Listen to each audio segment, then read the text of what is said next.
Hi guys, so today we will learn this function ACCRINT function, which is used to calculate the yield of a bond.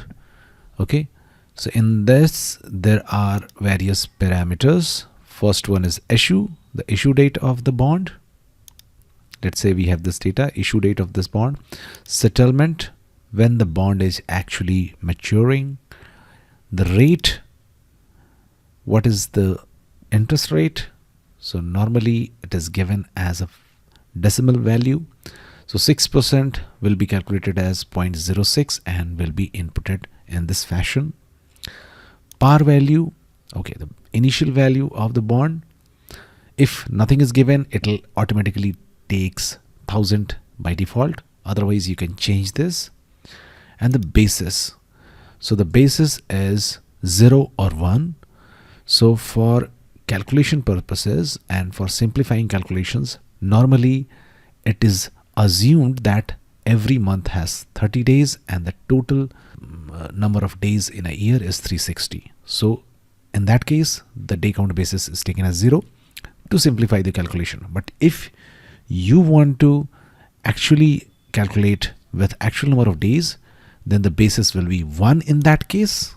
So by now we can take 0 or you can take 1. Now let's calculate. So just double click on a cell and type the function name ACCRINT. Click on it.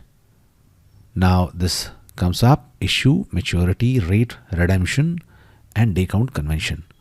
Now let's talk about the issue. So select this. Now put comma. The maturity, select the second thing. Now put comma.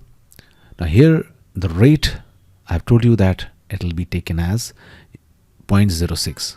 So it's written like that. So you have to format your data in this fashion, okay, not in percentage fashion. So right now, because it is written like that, I'm just typing 0.06, then put again comma, and then the par value, you can change it also.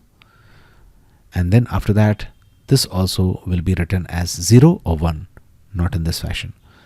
So right now we are just typing 0, okay, and close it and hit enter, and 60 will be the value.